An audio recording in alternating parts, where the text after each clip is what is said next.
Hey, what's going on, y'all? We are back with another 0 Hour Fighter feature. We're on the road to Aries 10, and today we are joined by heavyweight contender Jonathan Coffey. Of course, I'm here with my man Jeff Hobbs as well. Jeff, we've got Jonathan Coffey on the line with us, and a heavyweight fight that I'm really excited for versus John Hampton next week. Another big boy fight. I love it. We got more heavyweights on this card than we've ever had at one time on one single card.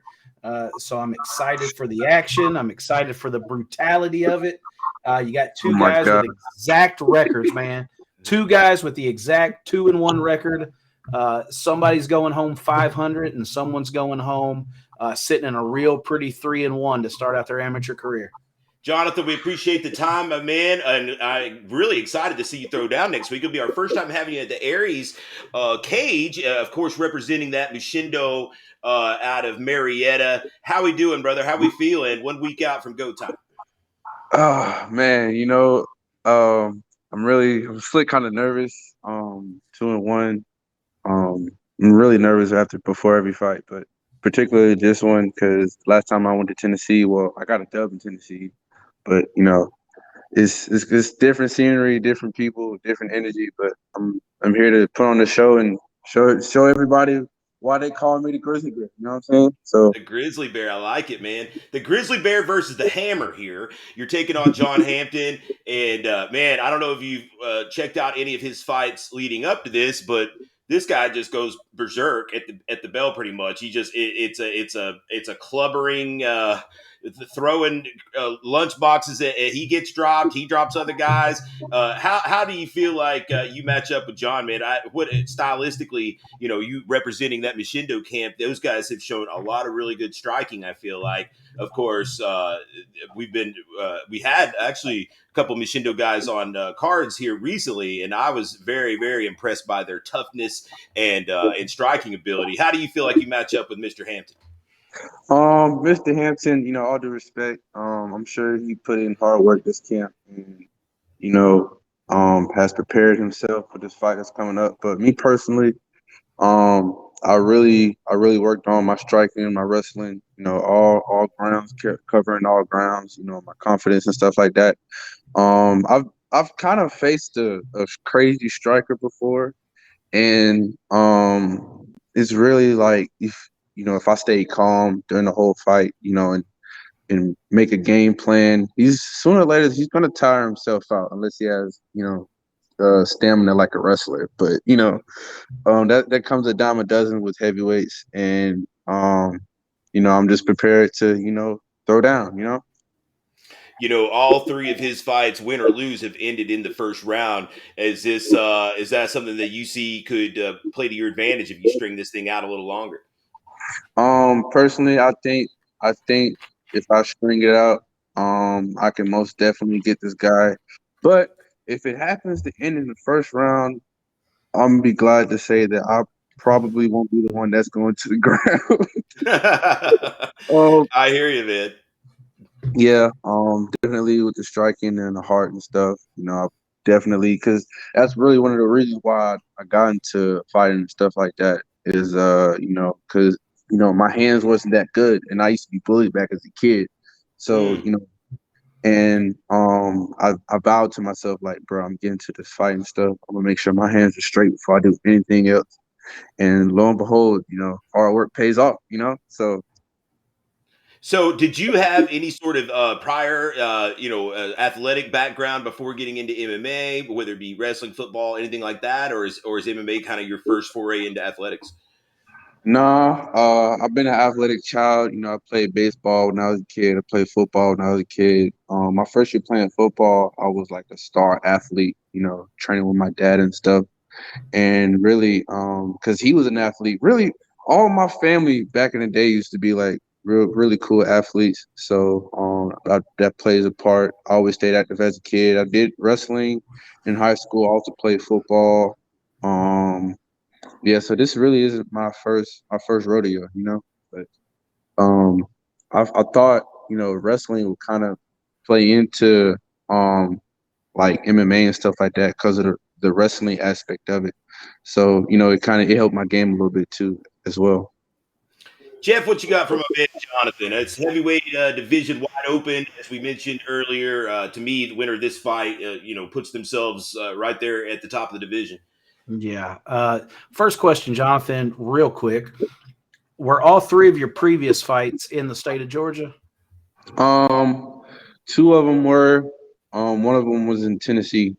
Okay. So you have, we talked to a gentleman earlier, so you aren't in that same position where leaving the state of Georgia is going to be your first time with full rules. A lot Right. of the Georgia amateurs are kind of handcuffed in that, shin Yeah. guards and things Right. like that. So Yep. you've got that heads up, as opposed to other Georgia fighters. You've dipped your toe outside of Georgia, and been able to have those full rules.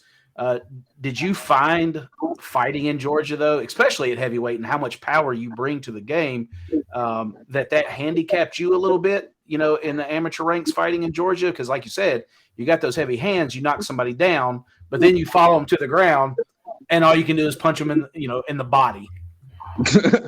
See, I think that kind of prepared me as well to work on my jiu-jitsu and my wrestling. Going down to the ground, you got to stay active because they're gonna try to flip you over and stuff like that. But in a way, it kind of did handicap me a little bit. So I had to find different ways for like cardio and stuff instead of hitting the bag. I gotta go do sprints and stuff like that. But for this fight, since I'm full rules now, I get to do what I really want to do. And that's ground and pound. So you didn't necessarily look at it as a hindrance as much as, hey, it just forced me to work on some different aspects of my game. You didn't let it get into your head like what I can't do. It was more, hey, well, what can I do, and let me get better at that.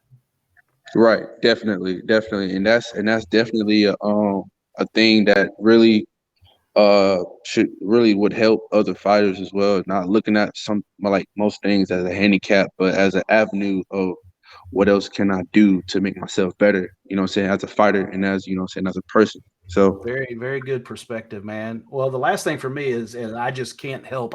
There's no way I could go through this interview without bringing it up, because ever since I started, Tim sent me your name and I'm doing paperwork and writing your name down. Every time I write your name down, I have to say, just like the drink, only spelled different. John Coffey. How many damn times do you hear that, Jonathan? Man, look, man, when I kind of kept my last name as a secret until like high school. Like the only people that knew my last name was the people I played like football with and stuff like that. And it's funny because one of my football coaches, he used to call me Kofi instead of Coffee. And I was like, what? I'm telling you, every time I write your name down for paperwork reasons, I just catch myself, and I do it in his voice too. Every time when I'm typing, I was like, just like the coffee, only spelled different, not spelled the same. Yeah.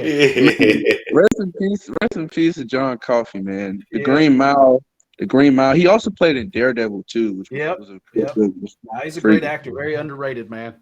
Yeah, definitely. If you knew John Coffey, the people that watching this, if you knew John Coffey, you're like OG. You know what I'm saying? John Coffey is definitely a character. You know what I'm saying? A great actor. The parts he played was just phenomenal. So yes, sir. So, of course, you've got this one coming up. What are some of these short-term goals you've got here, maybe for the rest of 2022? You're looking to stay active. You're looking to fight as much as possible. Or are you eventually looking to turn pro? How deep are you looking to dive into this MMA thing? Man, honestly, I'm looking to turn pro probably like the middle of next year, right around this time, if not later. But I'm just trying to get as much experience as possible, much fights as possible, so I can get over that aspect of having like super bad nerves, especially in the ring and fighting in front of people. It's like it's definitely get to you. But definitely after this fight, I got another fight coming up too as well. And then after that, I'm gonna take like a month or so off because I got this Labor Day weekend, and I take like a family trip on Labor Day weekend. So I'm gonna take Labor Day weekend, and I'm gonna go enjoy myself. and enjoy this body that I've built and that I've worked on over the past like 7 months or so. So definitely staying active though. Hey, you're entitled to that, my man. Jeff, we talked to his opponent, John Hampton, and he mentioned being a little nervy too before fights. So you got two big heavyweights that both get a little nervous before they go in there and just start throwing them things. I know the most scariest people in the world to everyone else, big heavyweights, and they would rather fight in an empty venue. COVID was good, wasn't it? No fans, empty rooms, man. Yeah, just me, and the guy in the ring, and my coach yelling in my ear. That's just nothing. There you go.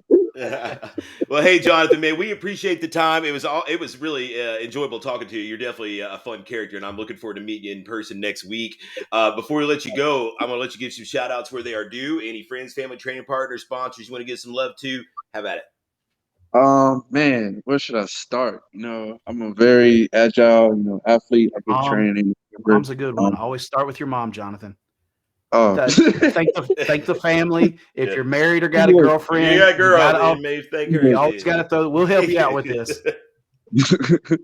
Man, you know what? Shout out to my moms. She's always believed in me. Shout out to my sister. She's a little knucklehead just like me, but we get around. Shout out to my coach. Shout out to all my teammates. Shout out to Knuckle Up Gym, Alpharetta. You know what I'm saying? Shout out to Travell Fitness. You know what I'm saying? And shout out to me, man. Like I don't get enough credit for this. I put myself through hell and high water just to, perform the way I want to. So shout out to me for believing in me, and thank you guys for having me on this podcast too. I really do appreciate it. Yeah, we appreciate you, man. Hey, man, you can catch Jonathan in action at Aries 10 next Saturday. World famous Cotton Eye Joe. Tickets at fightertix.com, pay-per-view, combatcast.tv. Jonathan, looking forward to it, my man. I'm a lot more excited about this fight after this interview. So I'm excited to see you next week, brother. See you next week, guys. See you.